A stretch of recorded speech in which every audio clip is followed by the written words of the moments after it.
Hello दोस्तों, आप सभी का हमारे Hindi knowledge by Nilesh channel में आप सभी का स्वागत है। दोस्तों आपका यहाँ से हिंदी का विकास क्रम से आपका यहाँ से स्टार्ट है।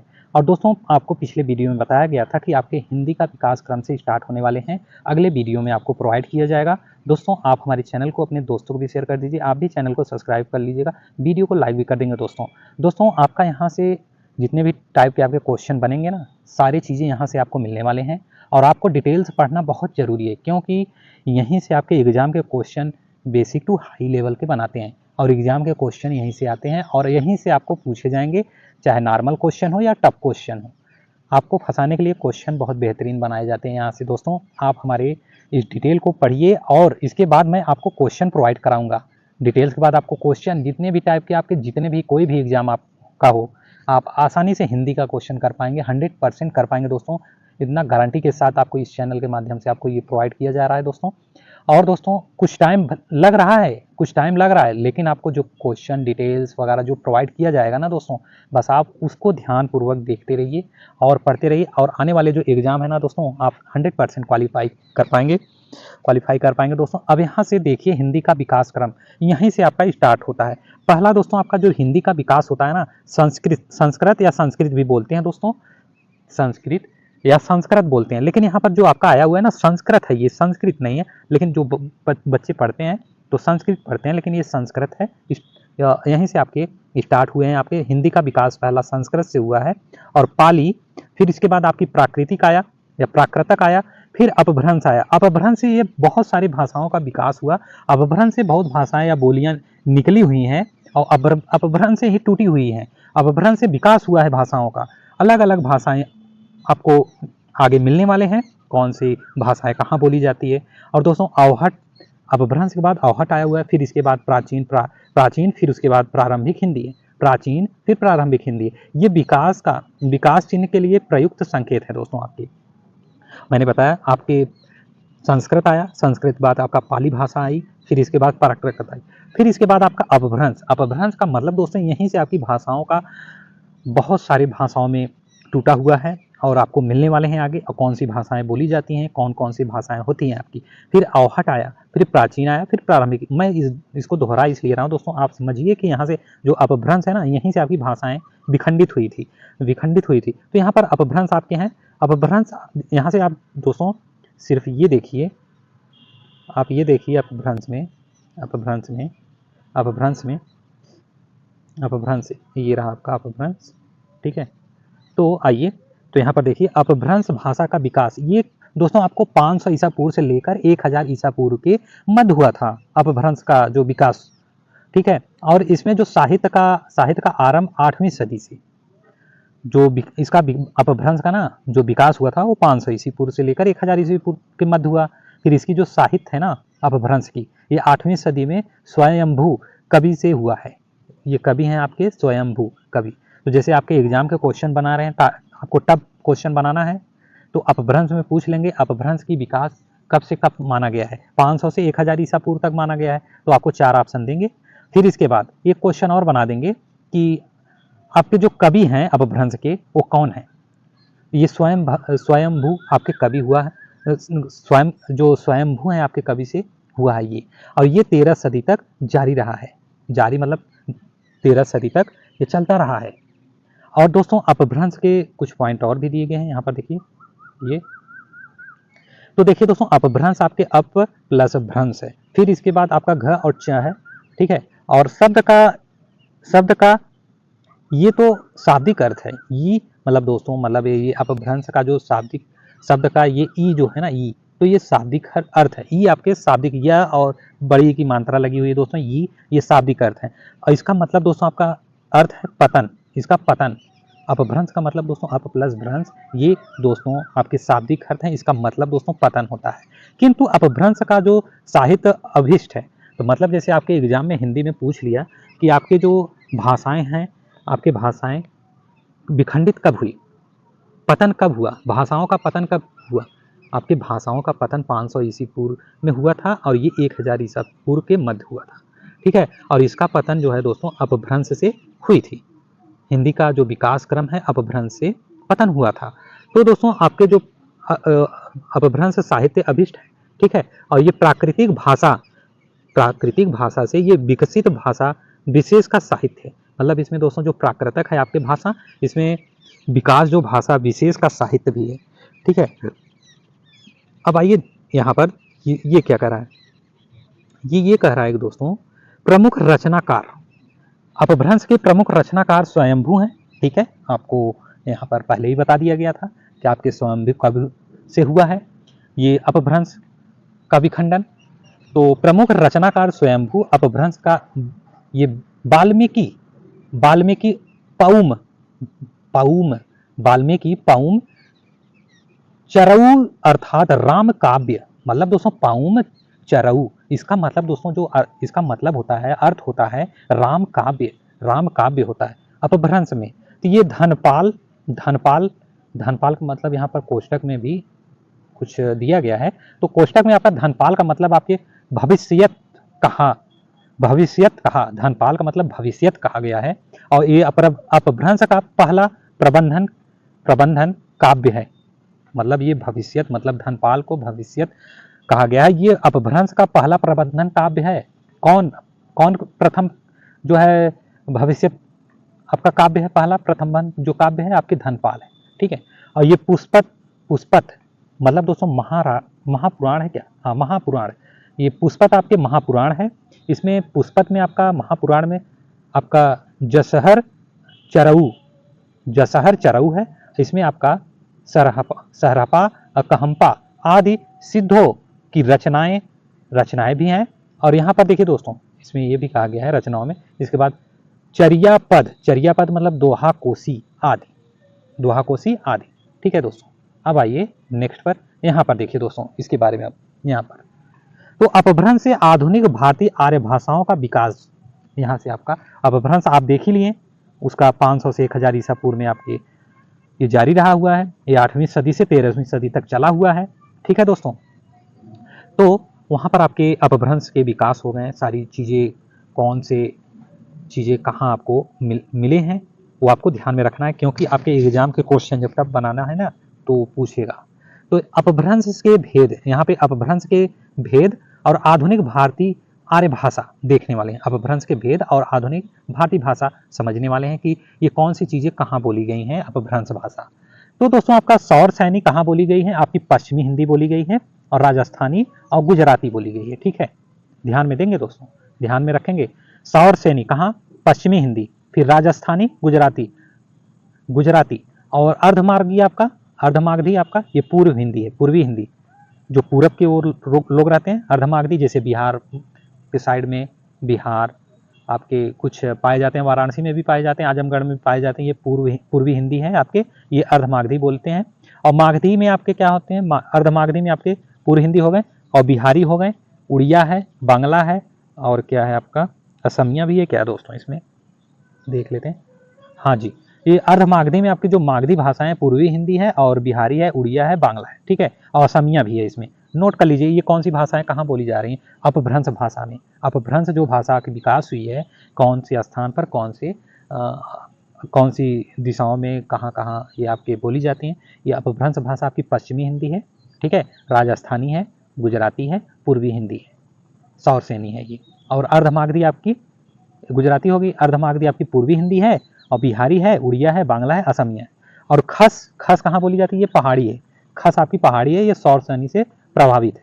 ये पहाड़ों की जो लोग पहाड़ों पे रहते हैं दोस्तों, वो बोलते हैं खस, ये सौर सैनी से प्रभावित है। और ब्राचन क्या होता है आपके, ब्राचट ये पंजाबी होता है दोस्तों, पंजाबी, ये सौर सैनी से प्रभावित है, ठीक है, ये सौर सैनी से प्रभावित है। और महाराष्ट्री आपकी मराठी हो गया, महाराष्ट्री आपकी जो है मराठी बोली जाती है वहाँ पे, मराठी। और अवहट आपका आगे देखते हैं, अवहट के लिए, अवहट यहाँ का देख लीजिए, अवहट में क्या चीज़ें होती हैं। अवहट आपका अब आया हुआ है, अपभ्रंश के बाद अवहट आया हुआ है, तो अवहट का विकास क्रम देख लेते हैं, अवहट में क्या चीज़ें बताई गई हैं। तो अवहट में आपका दोस्तों अपभ्रष्ट होता है, अवहट का मतलब अपभ्रष्ट होता है, शब्द का विकृत रूप है, इसे अपभ्रंश का अपभ्रंश या परवर्ती अपभ्रंश कह सकते हैं। मतलब समझ रहे हैं दोस्तों, अवहट भाषा जो आपका है ना, अपभ्रष्ट भी शब्द का विकृत रूप है, और इसमें जो अपभ्रंश का अपभ्रंश या अपभ्रंश है, ठीक है, ये परवर्ती अपभ्रंश कह सकते हैं। अवहट आपके अपभ्रंश और आधुनिक भारतीय आर्य भाषाओं के बीच, अवहट आपके अपभ्रंश और आधुनिक भारतीय भाषाओं के बीच के या बीच की संक्रमणकालीन या संक्रांतिकालीन भाषा है। समझ पा रहे हैं? अवहट आधुनिक भारतीय आर्य भाषाओं के बीच में ये संक्रमणकालीन में ये भाषाएं आपके अवहट आपकी भाषा है। इसका कालखंड आपके जो होता है ना, इसका कालखंड अपभ्रंश आपका 500 से 1000 है, और इसका जो कालखंड है ना, इसकी संक्रमणकालीन का अवहट भाषा की, तो इसका जो संक्रमणकालीन संक्रांतिकालीन की जो भाषाएं कालखंड में आपके 900 ईसा पूर्व से ये स्टार्ट हुआ था। ठीक है, 900 ईसा पूर्व से ये 1100 ईसा पूर्व तक ये निर्धारित किया जाता है। वैसे ये साहित्य में इसका प्रयोग 14वीं सदी तक होता रहा है। सॉरी दोस्तों, 14वीं सदी तक होता रहा है। ठीक है, तो मतलब आपकी जो अपभ्रंश है, अपभ्रंश आपकी 13वीं सदी तक चली। अवहट आपके 900 ईसा पूर्व से 1100 ईसा पूर्व तक था, और इसमें जो साहित्य से इसका जो प्रयोग हुआ था ये 14वीं सदी तक होता रहा है। ठीक है, 14वीं सदी तक होता रहा है। अब आइए नेक्स्ट पर, यहाँ पर देखिए दोस्तों सॉरी दोस्तों, अब आइए यहाँ पर ये क्या कर रहा है, ये चीजें, ये पॉइंट देखिए, ये पॉइंट क्या कर रहा है कि अब्दुर रहमान दामोदर पंडित, ठीक है, अब्दुल रहमान है, दामोदर पंडित है, ज्योतिश्वर ठाकुर हैं, फिर विद्यापीठ आदि ये रचनाकारों ने अपनी भाषा को अवहट कहा है। ठीक है, अवहट या अवहट कहा, हट कहा है, हट। या फिर दोस्तों विद्यापीठ प्राकृतक की तुलना में अपनी भाषा को मधुरता बताते हैं। ठीक है, अपनी भाषा को मधुरता बताते हैं। फिर देसिल बनाया सब जन मिष्ठा, फिर देसिल बनाया सब जन मिष्ठा, ते तैसन जमपौ अवहट्ठा, अर्थात देश की भाषा सब लोगों के लिए मीठी है, इसे अवहट कहा जाता है। अब समझ पा रहे हैं ये आपको क्यों बताया जा रहा है, ये आपको क्यों बताया जा रहा है कि आपको ये विकास क्रम अवहट के बारे में ये पूछ लेगा। ये विकास क्रम ये दोस्तों आपको इसलिए बताया जा रहा है कि जैसे कि आपके एग्जाम के क्वेश्चन जहां टफ हुआ वो आपको दिमाग में कैच होना चाहिए कि कौन सी चीजें उठा के आपको ऑप्शन में देने वाला है और कैसे क्वेश्चन बना रहा है। मैं तो आपको क्वेश्चन प्रोवाइड कराऊंगा ही, लेकिन क्या पता उस लेवल तक ना बता पाऊं, या उस लेवल का क्वेश्चन आपके यूपीएससी का ही हो। तो इसलिए आप ध्यान पूर्वक इसको आप यहाँ पर जो है इस वीडियो को देखिए, और डाउनलोड कर देखना चाहते हैं तो डाउनलोड कर लीजिए, या फिर आप ऑनलाइन देखना चाहते तो ऑनलाइन देख लीजिए, क्योंकि जो आपको यहाँ बताया जाएगा वो आपके लिए बहुत, समझ लीजिए कि एक प्रकार से आपको बहुत बेहतरीन बताया जाएगा। आपका ये नया चैनल है, कुछ टाइम लगेगा, लेकिन इस जो हिंदी के आपके प्रोवाइड किए गए ना, मंथन किया जा रहा है क्वेश्चन, और ये आपको बताया जा रहा है कि आपकी ये सारी चीज़ें कहाँ से आई हैं, कहाँ से आई हुई हैं। आपको ये कंबाइंड चीज़ें चलने वाली हैं इस चैनल के माध्यम से, और आप यहाँ से आप एकदम निःशुल्क पढ़ सकते हैं, चाहे जितना भी टाइम लग जाए, लेकिन दोस्तों आपको सारी चीज़ें यहाँ पर मिलने वाले हैं। तो अब आइए प्रमुख रचना पर, यहाँ पे प्रमुख रचना पर ये आपका काम है दोस्तों पढ़ना। मुझे तो बताना है आप इस पे देख रहे हैं या नहीं देख रहे हैं, वो आपका काम है, और आपको पढ़ना है। आपको एग्ज़ाम क्रैक करना है तो, नहीं करना है तो मत पढ़िए, कोई दिक्कत नहीं है। कोई और आके यहाँ पे पढ़ेगा, वो एग्ज़ाम क्रैक करके जाएगा, वो एग्ज़ाम क्रैक करेगा। तो आइए दोस्तों, प्रमुख रचनाकार। और यहाँ पर कन्फ्यूजन हो रहा है तो दोस्तों आप कमेंट बॉक्स में आप कमेंट करिए ना, कोई दिक्कत नहीं है, मैं बताने के लिए आपके लिए तत्पर हूँ, फ्री रहूँगा, आपको बता दूंगा इस चैनल कमेंट में, चैनल के माध्यम से आपको। यहाँ पर देखिए दोस्तों, प्रमुख रचनाकार इसमें आइए, आपको ये अब्दुल रहमान, दामोदर पंडित, ज्योतिश्वर ठाकुर, ये सब सारी चीज़ें अवहट के लिए बताए हैं, और ये देश की सब भाषा लोगों के लिए मीठी है, इसे अवहट में कहा जाता है। ये आप समझिए ना, थोड़ा बहुत ज़्यादा याद करने की कोशिश ना करिए, बहुत ज़्यादा याद करने की कोशिश ना करिए, थोड़ी पॉइंट जो आपको ऐसा लग रहा है कि ये एग्जाम के क्वेश्चन बना सकता है, वो चीज़ें आप देखिए इसमें। तो मैं तो वैसे बता तो रहा हूँ बहुत सारी चीज़ें, लेकिन जो चीज़ें आपको यहाँ पर अच्छी लग रही हैं ना, वो चीज़ें आप अपने माइंड में सेट करिए, ठीक है। तो यहाँ पर देखिए, अहमद, अब्दुर रहमान, और यहाँ पर सन्नेह, रायस, रासय, सॉरी दोस्तों, सन्नेह, रासय, फिर संदेश, रासक, फिर दामोदर पंडित, युक्ति, व्यक्ति, प्रकरण, प्रमुख रचनाएं ऐसे चल रहे हैं, जिसे ये आपके दोस्तों डिटेल्स में ऐसे आ जाएगा, क्योंकि आपकी ये एग्जाम में क्वेश्चन मुझे तो नहीं लगता पूछेगा, ज्योतिश्वर ठाकुर, और ये वर्ण रत्नाकर हैं। फिर विद्यापीठ, कीर्ति लता, रोड कवि, राउल वेल आदि। दोस्तों ये प्रमुख रचनाओं में ये सारे आपके रचना किए हैं। आपके अब्दुल रहमान अहममाड़ और अब्दुल रहमान स्नेह रासय, संदेश रासक, दामोदर पंडित, युक्ति व्यक्ति व्याकरण में आपके मतलब दोस्तों इसमें दो चीज़ें आपको ये बताया गया है कि प्रमुख रचनाकार में आपके अहमद माड़ हैं, फिर अब्दुल रहमान है, और स्नेह और रासय और संदेश रासक में आपके दामोदर पंडित हैं। युक्ति व्यक्ति आपके जो प्रकरण है ना ज्योतिश्वर ठाकुर हैं, और वर्ण रत्नाकर आपके विद्यापीठ हैं, कोष्टक में आपकी कीर्ति लता। ठीक है, रोड कवि आपके राउल लेव आदि भी हैं।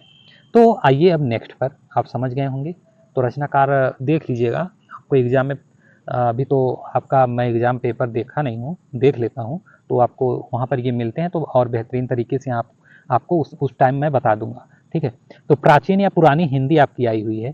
प्राचीन या पुरानी हिंदी, प्रारंभिक या आरंभिक हिंदी, आदिकालीन हिंदी।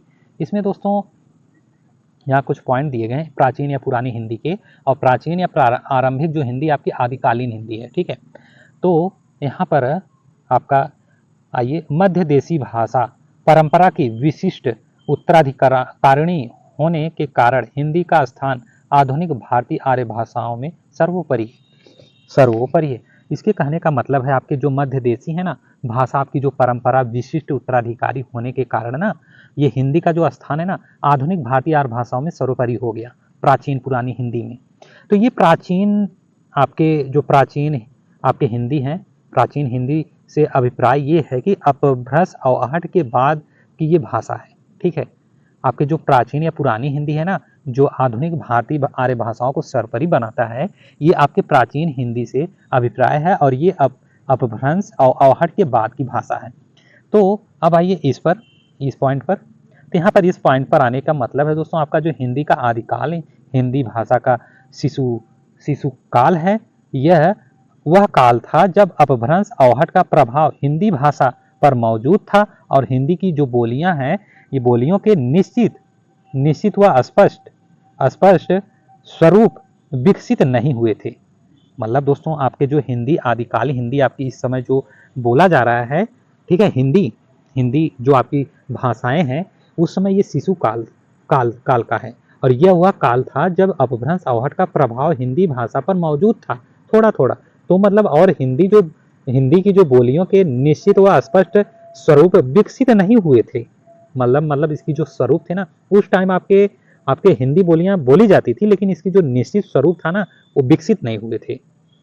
तो आइए अब नेक्स्ट पर हिंदी शब्द की उत्पत्ति को देखते हैं। ये उत्पत्ति कब हुई हिंदी शब्द की उत्पत्ति कब हुई? हिंदी शब्द की उत्पत्ति भारत के उत्तर पश्चिम में प्रवहमान सिंधु नदी से संबंधित है। समझ रहे हैं दोस्तों, हिंदी शब्द की जो उत्पत्ति है ना आपके ये उत्तर पश्चिम को लेकर है, और इसको ध्यान में रखेंगे। जैसे आपके एग्जाम में पूछ लिया कि आपकी हिंदी शब्द की उत्पत्ति कब और किस हिंदी शब्द की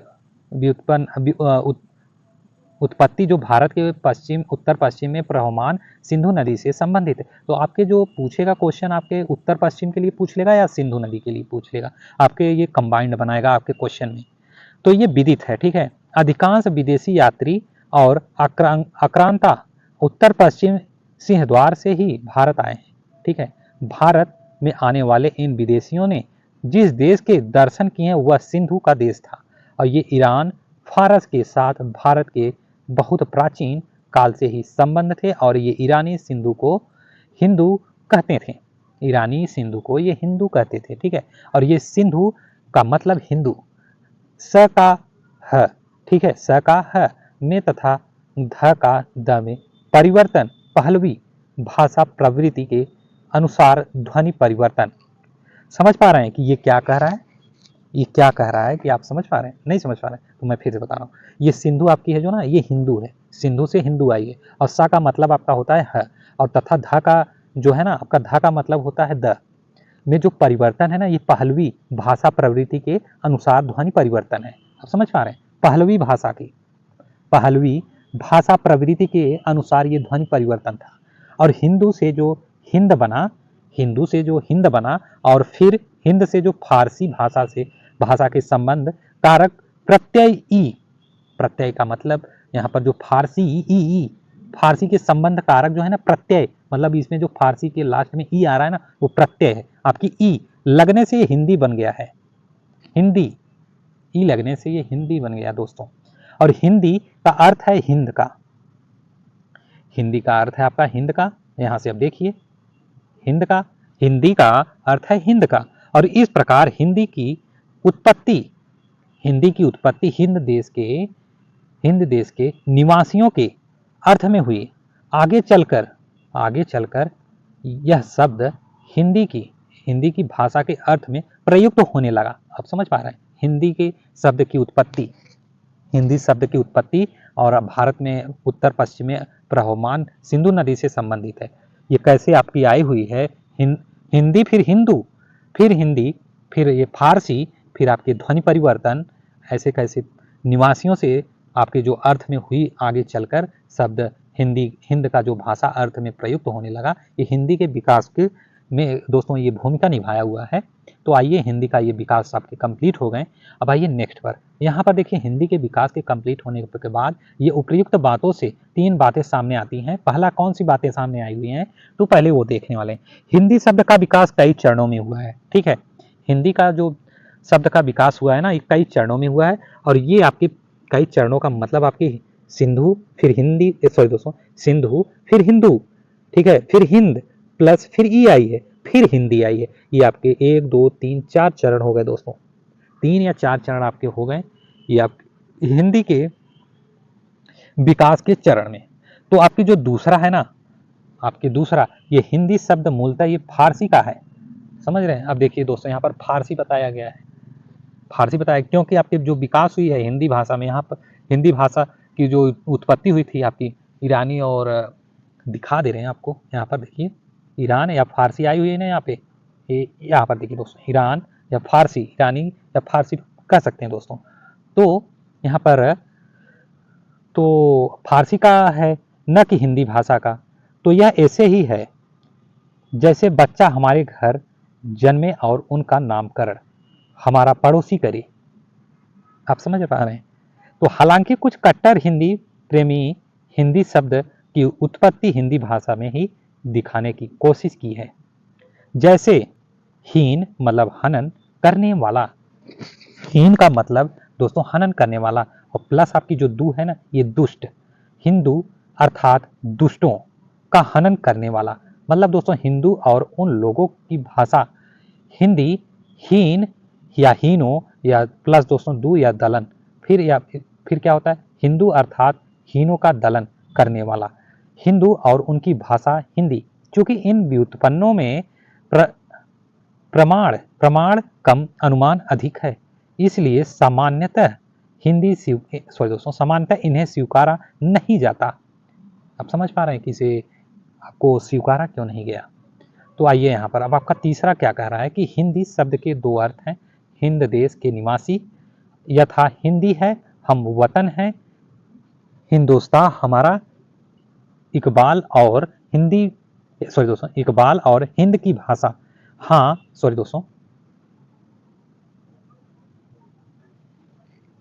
हाँ यह बात अलग है कि अब यह शब्द इन 2 आरंभिक अर्थों से पृथक हो गया इन देश के निवासियों। अब आइए नेक्स्ट पर, निवासियों को अब कोई हिंदी नहीं कहता बल्कि भारतवासी हिंदुस्तानी आदि कहते हैं। दूसरे इस देश की व्यापक भाषा के अर्थ में भी जब हिंदी शब्द का प्रयोग नहीं होता, क्योंकि भारत में अनेक भाषाएं हैं जो सब हिंदी नहीं कहलाती। बेशक ये सभी हिंदू या हिंद की भाषाएं हैं लेकिन केवल हिंदी नहीं है। इन्हें हम पंजाबी, बांग्ला, असमिया, उड़िया, मराठी आदि नामों से पुकारते हैं। इसलिए हिंद की इन सब भाषाओं के लिए हिंदी शब्द का प्रयोग नहीं किया जाता। आप समझ पा रहे हैं दोस्तों हिंदी की कैसे कैसे व्याख्याएं और कैसे कैसे ये प्रचलन में आया हुआ है और फिर इसके बाद कैसे बदला गया है। हिंदुस्तान और हिंदुस्तानी ये सारी चीज़ें आपको यहाँ पर बताई गई हैं और ये आपके एग्ज़ाम के लिए या फिर आपके नॉलेज के लिए काफ़ी बेहतरीन होगा कि ये आपके दोस्तों आपको इसको जानना बहुत ज़रूरी है। हिंदी आप पढ़ रहे हैं तो आपको इसको जानना तो ज़रूरी है। ये है कि आप हिंदी पढ़ रहे हैं, आपको इसके बारे में ना पता हो। और सही बात है, बहुत सारे लोगों को ये पता ही नहीं है। हिंदी तो पढ़ लेते हैं, क ख ग घ स्टार्ट कर लेंगे, फिर उसमें आपके फिर क ख का वर्ग पढ़ लेंगे, फिर ऐसी सारी चीज़ें बहुत सारे क्वेश्चन पढ़ लेंगे। लेकिन आपकी जो आपकी सीक्वेंस वाइज आपकी चल रहे हैं ना, आपका जो जो चैन होता है एक प्रकार की, जुड़े रहते हैं एक दूसरे से, वैसे आपको पढ़ना है और आपके क्वेश्चन आसानी से जो कर पाएँ और आपको उस टाइप के यहाँ पर इस चैनल के माध्यम से आपको प्रोवाइड किया जाएगा। लेकिन आप हमारे चैनल को ज़रूर से सब्सक्राइब कर लेंगे, जिससे वीडियो को नोटिफिकेशन आपको मिलता रहेगा। ठीक है दोस्तों, और आप यहाँ पे अच्छी तरीके से सीख सकते हैं। मैं कोशिश करूँगा दोस्तों और जल्दी लाने के लिए, लेकिन दोस्तों देखते हैं। और यहाँ पर देखिए दोस्तों हिंदी के जो प्रमुख रचनाकार हैं यहाँ पर देखने वाले हैं प्रमुख रचनाकार। तो प्रमुख रचनाकार में क्या चीज़ें आई हुई हैं? हिंदी शब्द भाषा विशेष का वाचक नहीं है, बल्कि यह भाषा समूह का नाम है। ठीक है, इसका कहने का मतलब प्रमुख रचनाकार लोग कहे हैं कि जो हिंदी भाषा है ना, ये भाषा विशेष का वाचक नहीं है, बल्कि यह भाषा समूह का नाम है। हिंदी जिस भाषा का समूह का नाम है, उसमें आज के हिंदी प्रदेश क्षेत्र की 5 उपभाषाएं तथा 17 बोलियां शामिल हैं। बोलियों में ब्रजभाषा आपकी है, ठीक है, अवधी है एवं खड़ी बोली को आगे चलकर मध्यकाल में ये महत्वपूर्ण स्थान प्राप्त हुआ है इसको। अब आइए दोस्तों, आपके अवहट हो गए, ठीक है, अवहट में आपके सारी चीज़ें हो गई। अब यहाँ पर अब आइए ब्रजभाषा। अब हम लोग देखने वाले हैं, सभी स्टूडेंट देखने वाले हैं, सभी छात्र देखने वाले हैं ब्रजभाषा देखने वाले हैं। यहाँ पे दोस्तों आप छोटे हों या बड़े, आपके यहाँ सबको वही चीज़ें आपके एग्ज़ाम में आने वाले हैं जो यहाँ मैं बताने वाला हूँ। और ये आपके हिंदी के लिए बहुत बेहतरीन चैनल है, और ऐसे तो आपके चैनल में आया नहीं होगा, आया भी होगा, कोई टीचर पढ़ाए होंगे तो आप देख सकते हैं। तो यहाँ पर देखिए दोस्तों, ब्रजभाषा यहाँ पर दोस्तों मैं बहुत बेहतरीन से पढ़ाने वाला हूँ, और सबका तो मैं नहीं जानता। ब्रजभाषा ये आपकी चैनल है, और यहाँ से आपको मैं ये सजेस्ट करना चाहता हूँ, रिक्वेस्ट करना चाहता हूँ कि आप हमारे चैनल को ज़रूर से सब्सक्राइब कर लेंगे, क्योंकि आने वाले जो समय है ना, आपको और तेज़ी से प्रोवाइड किया जाएगा। लगभग 8-10 दिन बाद आपको प्रोवाइड किया जाएगा जल्द से जल्द आपको क्वेश्चन और आपकी डिटेल्स। आपके पेट का फॉर्म आया है दोस्तों, पेट का फॉर्म आया है, तो आप अप्लाई कर देंगे तो हो सकता है मैं हिंदी का जो है, जो आपको पेट पूछा जाता है हिंदी में, मैं वो पेट का क्वेश्चन ला दूँ दोस्तों। तो यहाँ पर देखिए दोस्तों, मैं इस लेसन का क्वेश्चन कराने के बाद आपको पेट का क्वेश्चन ला दूंगा। तो हम जल्द से जल्द दोस्तों प्रोवाइड कराने की कोशिश करेंगे, लेकिन आपको 8-10 दिन बाद ही प्रोवाइड करा पाएंगे। तो यहाँ पर देखिए दोस्तों, ब्रजभाषा आपकी प्राचीन हिंदी काल में, ब्रजभाषा है आपके प्राचीन हिंदी काल में, और जो दोस्तों पेट का आपका प्रीवियस ईयर क्वेश्चन चलेगा, ठीक है, प्रीवियस ईयर क्वेश्चन चलेगा। तो आपका जो प्राचीन हिंदी काल में ब्रजभाषा में है, ब्रजभाषा में आपके प्राचीन हिंदी काल में ब्रजभाषा अपभ्रंश अवहट से ही जीवन रस लेती रही है। मतलब आपकी जो ब्रजभाषा है, आपके प्राचीन हिंदी काल में जो ब्रजभाषा अपभ्रंश है, अवहट है, यहाँ से, ठीक है, अपभ्रंश आपके अपभ्रंश से ही सारी बोलियाँ निकल के आई हुई हैं, जो कि आपके यहाँ पर बताई गई हैं कि 5 उपभाषाएँ, 17 बोलियाँ भी हैं। और यहाँ पर फिर उसके बाद अवहट हुआ, अवहट से आपके ब्रजभाषा आई, ब्रजभाषा। तो ये अपभ्रंश अवहट से ही जीवन रस लेती रही है। अपभ्रंश अवहट की रचनाओं में ब्रजभाषा के फूटते हुए अंकुर को देखा जा सकता है। मतलब दोस्तों आपकी जो अपभ्रंश अवहट की रचनाएं हैं ना, इसमें फूटते हुए आपकी ब्रजभाषा की अंकुरित को या अंकुरित को देखा जा सकता है। तो ये ब्रजभाषा साहित्य का प्राचीन उपलब्ध ग्रंथ ये सुधीर अग्रवाल का प्रद्युम्न रचित 1354 ईस्वी का है, ठीक है।